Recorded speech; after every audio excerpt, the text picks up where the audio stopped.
And on Tuesday, you got checked for concussion, facial fracture. Just how much of a sigh of relief was it that you didn't have concussion or any kind of fracture in your face? Yeah, honestly, when it happened, I was like relieved because I could feel myself like I was good to go. Like I felt completely with it. They did all the tests they needed to do and put ice on it right away, try to, keep the swelling down. But I felt good knowing that like obviously it could have been a lot worse. And I'm grateful for the people online wanting to check on me and make sure that I'm okay. But I am okay. I've been fully checked out. So Fever dog! Bow, bow, bow! Hell yeah! Aliyah Boston didn't just speak after the game. She dropped a bombshell that had every Fever fan buzzing. And the craziest part? She backed it up right there on the floor.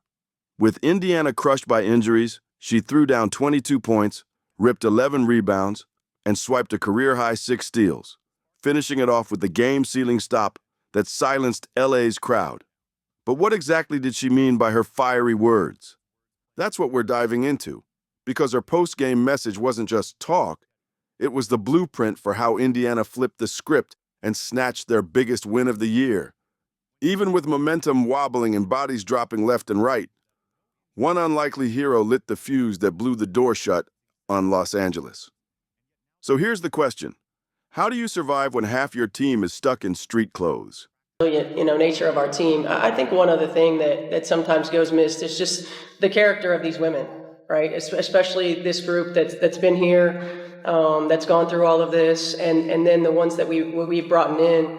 We brought in with O and Che and AP. I mean, these are women who care about winning. These are women who care about one another. These are women who sacrifice every single. That's what hung over Indiana walking into LA's arena. Caitlin Clark sidelined. Sophie Cunningham unavailable. Sydney Colson and Ari McDonald out. 4 guards gone. 4 playmakers missing. 4 voices erased from the rotation. For most squads, that's a death sentence in a playoff-level battle. But the Fever weren't about to wave the white flag. They came in with nothing but grit, toughness, and faith in whoever was still standing tall. And don't get it twisted. This wasn't just another throwaway summer game. The Sparks weren't just another team. They had Indiana's number all season. 3 meetings, 3 painful losses, each one uglier than the last. The standings made it sting even worse, adding pressure that felt like it could break them apart. The Fever were hanging on by a thread. Steph mentioned, whenever she sees you with the 2 black eyes, she smiles in a way because it just exemplifies your toughness. Do you feel tough in these kinds of situations with these 2 black eyes? I mean, that's what people keep telling me. Every time she sees me, she smiles and then she says, "I'm so sorry." I'm like, "You don't need to be sorry. This is what it is." And when I'm playing, like I forget about it, and then I go and look in the mirror. I'm like, "Oh shit, they're still there." So yeah, I don't really think too much about it because I don't necessarily feel them all the time. Yeah, and you're still able to see completely fine? Yep.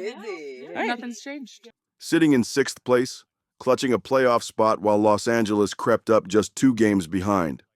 One slip and that cushion could vanish overnight. And with 4 losses in their last 5, doubt was crawling into every headline, every locker room conversation. Was this the meltdown everyone feared? 5 games left. A roster patched together with whoever was still breathing. From the outside, Indiana looked fragile, ready to crack under pressure. But inside that huddle, the mission flipped. Forget rhythm, forget pretty basketball. The goal was simple. Survive every single possession like it was the last. That mentality became gospel. Whoever touched the floor had to do double the work. Whoever checked in had to carry more weight than their numbers ever showed. And that's when Lexie Hull stepped into the spotlight. She wasn't just playing. She was fighting with her face bruised up, both eyes darkened from a brutal collision with Gabby Williams the game before. 2 black eyes. And yet Hull still dove for loose balls, still chased defenders through screens, still battled like nothing could stop her. She turned into the heartbeat of the Fever that night. Her presence screamed one message. Sparks started the game on a 7-0 run. Here's Mitchell, right back to Boston. And unable to get that one, but follows her on. Cameron Brink and Ray Burrell going to be checking in next time there's a stoppage for LA. Here's Turner in traffic, and she gets it up off the window. Beautiful pass from Boston. 7 on the shot clock. Mitchell turning the corner. Jump stop in the lane, loses the ball. Brink throws it right to Boston. Easy layup. If she can push through pain, then nobody else in red had an excuse. This wasn't about highlight reels or fancy passes anymore. Every stop, every rebound, every bucket carried desperate urgency. One wrong surge from LA and Indiana's season could have cracked wide open. But instead of folding, the Fever matched fire with fire, swinging back at a Sparks team that was hungry to steal their spot. Indiana refused to fold under pressure, and that toughness cracked the door open for an unlikely hero to step through. A short-handed roster, backs against the wall, left just enough space for a veteran who had been waiting years to snatch the spotlight. What if the player nobody circled on the scouting sheet became the closer everybody prayed for? That's exactly what unfolded in Los Angeles when Odyssey Sims walked onto the court. Think about it. This was supposed to be a night of survival, just a battered squad trying to hang on for dear life. Dug in. It wasn't ideal in terms of how the game was. It was ugly. We had moments where we were better than others, but we dug in. I mean, when you think about key defensive stops, key offensive rebounds, like AB's key offensive rebound there at the end, making plays, deflections that led to steals or deflections that led to bobbled passes. Instead, a 31-year-old guard, not even in the starting lineup, flipped the script and became the pulse of the entire game. And for Sims, the storyline cut even deeper. She wasn't just playing the Sparks. She was playing her old team.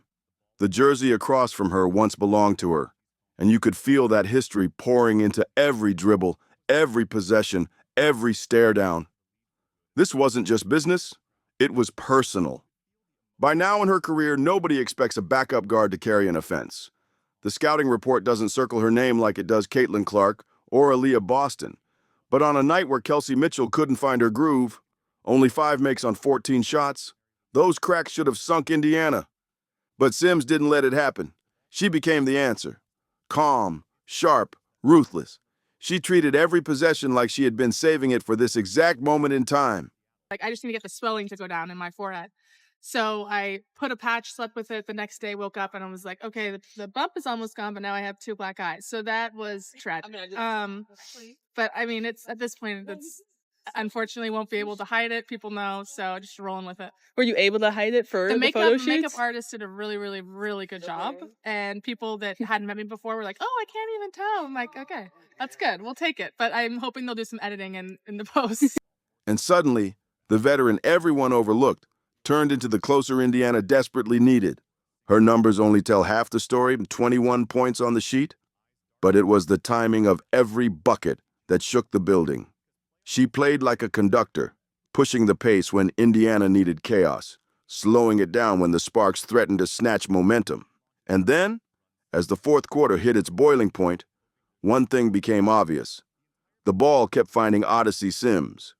Drives through traffic, pull-ups in the mid-range, creating off the dribble. She was fearless. And then came the moment. Just 13.6 seconds left. Indiana hanging by a thread, ball in Sims' hands. She rose for that silky quick floater she's been perfecting her whole career. Swish, nothing but net. That shot ripped the air out of the Staples Center, and the Fever's bench exploded as years of frustration melted away in one instant. That bucket wasn't just 2 points. It was a statement.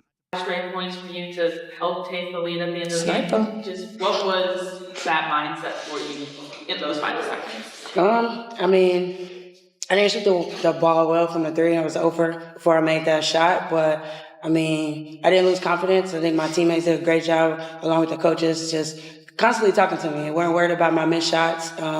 It just came down to continue to play. They believe in me so much, so that helped me. And when I shot it, I was open. It was one of those do or die. It went in, and I was excited about that. Like I said, I was open from the 3. It was the dagger that silenced Los Angeles and lifted a weight off Indiana's shoulders. And when the microphones found her later, Sims dropped a line that summed up the entire night. If you stay ready, you don't have to get ready. That motto wasn't just words. It was the blueprint of Indiana's survival. No excuses, no panic, just readiness when the lights hit brightest. Because of Odyssey Sims, the Fever walked out with more than just a victory. They walked out with proof that resilience isn't a buzzword, it's a weapon. And as strong as Sims was, she wasn't carrying this alone. Right there beside her stood the anchor of Indiana's entire identity, Aliyah Boston, dominating the floor and delivering a message so bold, it still has fans buzzing today. Boston made it look easy, layup after layup. But every move she made built toward one burning question. Sims left open for three. She got it.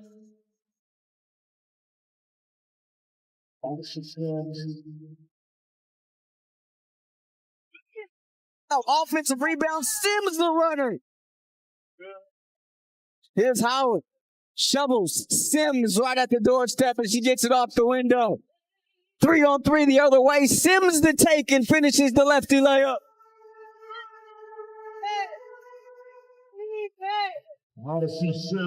What exactly did she mean when she dropped that cryptic message after the buzzer? If you watched closely, it felt like she was already answering with her game. This wasn't just a stat-stuffing night. Aliyah Boston stamped her fingerprints on everything. 22 points powering the offense, 11 rebounds muscling through the Sparks' front court, 4 assists keeping the ball alive, and 6 steals, the highest mark of her career. That's not supposed to come from one player in one night, but Boston shouldered both ends of the floor like it was nothing. And then came her moment. Just 1.9 seconds left, LA desperate for one last gasp. Boston read it before it happened. She pounced, ripped the ball clean, and ended the game right there. No scramble, no second chance, just a superstar locking the door and throwing away the key. When the cameras swung her way, the spotlight hit harder. Reporters pressed her on how Indiana pulled it off, and that's when her words started spreading. Boston praised the Fever's next woman up mentality. If one player goes down, the rest push even harder. It wasn't ideal in terms of how the game was. It was ugly. We had moments where we were better than others, but we dug in. I mean, when you think about key defensive stops, key offensive rebounds, like AB's key offensive rebound there at the end, making plays, deflections that led to steals or deflections that led to bobbled passes, just the sense of urgency that we played with in those last minutes through some gray area, right? Through some times when it wasn't perfect. And, it was a gut check time, and our team stepped up to the challenge. Thank you. Thank you. It wasn't just talk. She had lived it that night, carrying a massive load while still trusting her teammates in the biggest possessions. And that culture was alive all over the court. Look at Lexie Hull, face bruised, eyes blackened from last game's collision, still running through screens, still diving after loose balls, still fighting like she had nothing to lose. Then came Aerial Powers off the bench, lighting up the offense, bringing raw energy like she was determined to prove nothing could slow Indiana down. Stack up all those moments and you can literally see Boston's words breathing life into the Fever in real time. Her leadership isn't just stats, it's the glue holding Indiana steady. Yeah, the points and steals shine on the box score, but her influence runs way deeper. When she repeats "next woman up," it's not just a slogan. It's a warning that no injury, no setback, no losing streak is going to break this team. That belief gives everyone confidence. Whoever steps on the floor belongs there, period, and can finish the job. Sims running the show, Hull drilling a clutch 3, Powers igniting the bench. Every piece suddenly feels bigger because of that shared identity. Jackson uses the screen, lost the handle, bounced past to Plum. Plum loses it, regains it, throws it up for grabs. Grabbed by Boston out of the sky, and we're going to have a foul here. No, a timeout taken by Indiana. And it's not just words. That win in Los Angeles cemented Indiana in 6th place, creating breathing room over Seattle while shoving the Sparks further back in the race. A playoff berth finally feels real. And not because of luck or a miracle shot, but because the entire roster bought into the exact mindset Boston preached. Everyone saw her leadership. Everyone felt it. But now, one massive question hovers over everything. The name fans refuse to stop chanting, "Caitlin Clark, when is she coming back?" She's been sidelined for weeks with that groin injury, 17 games gone. Indiana's been grinding without their biggest star, and yet finally there's a flicker of hope. For the first time in forever. Nice roll!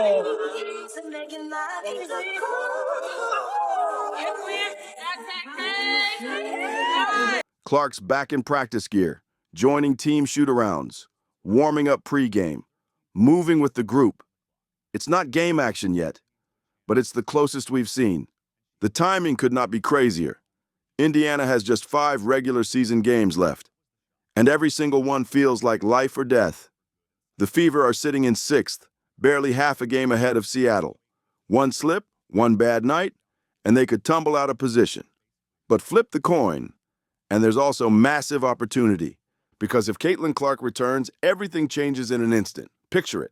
She's out there going through shooting drills, launching deep threes, running sets, even taking contact in light scrimmages. Coaches are just a few feet away, eyes locked on her, praying there's no setback. And the second she hits the floor, the entire building shifts. She hands it off to Jackson. Jackson uses the screen, lost the handle, bounced past to Plum. Plum loses it, regains it, throws it up for grabs, grabbed by Boston out of the sky, and we're going to have a foul here. No, a timeout taken by Indiana.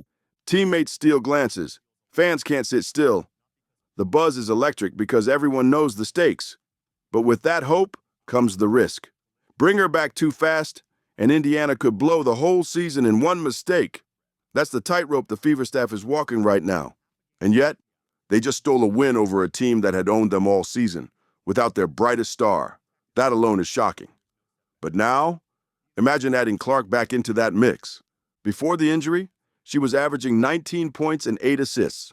But it wasn't just the numbers. She controlled the entire pace of the game.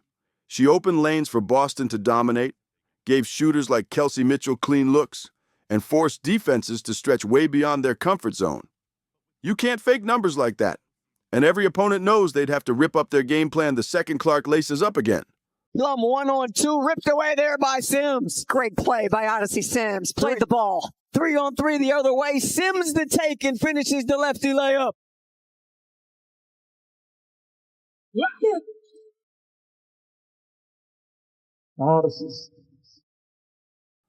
This win proved one thing loud and clear. The Fever can survive without Caitlin Clark. But the second you imagine her playmaking back in the lineup, Indiana transforms from survivors into straight-up contenders. The whole conversation flips. No longer, can they hang on? But can they actually make noise once they're in? Yes, the risk is real. That groin injury still lingers like a shadow, and rushing her back could be dangerous. But with the postseason only days away, the possibility of Clark's return feels like the fuse waiting to ignite everything. That's why this victory carries weight way beyond the box score. Every update, every sign of her inching closer makes it feel like Indiana's season isn't winding down. It's just getting started. About this squad is that, just like O said, like we instill confidence, the coach instill confidence that any shot you take, shoot it with confidence because we trust you and we trust that you're going to make it. And I feel like that's just really helped us down the line because no matter who comes in, no matter who steps up, we're all just really happy for each other. And that's the key. Beating the Sparks wasn't only about survival. It was about planting a flag for what's coming next. This wasn't just another win to pad the standings. It was proof this team can fight, scrap, and thrive, even without their biggest star on the hardwood. Every loose ball dived for, every extra effort, every gritty possession screamed that Indiana isn't going anywhere quietly. The message after this win was bigger than just one night. It was a warning to the entire league. Indiana isn't just clinging to the playoff picture anymore. They're knocking on the door, ready to break it down. And with every whisper that Caitlin Clark is closer to suiting up, the panic is spreading across every scouting report in the WNBA. Think about it. The Fever just beat the Sparks, a team that owned them all season. Without their star rookie on the floor,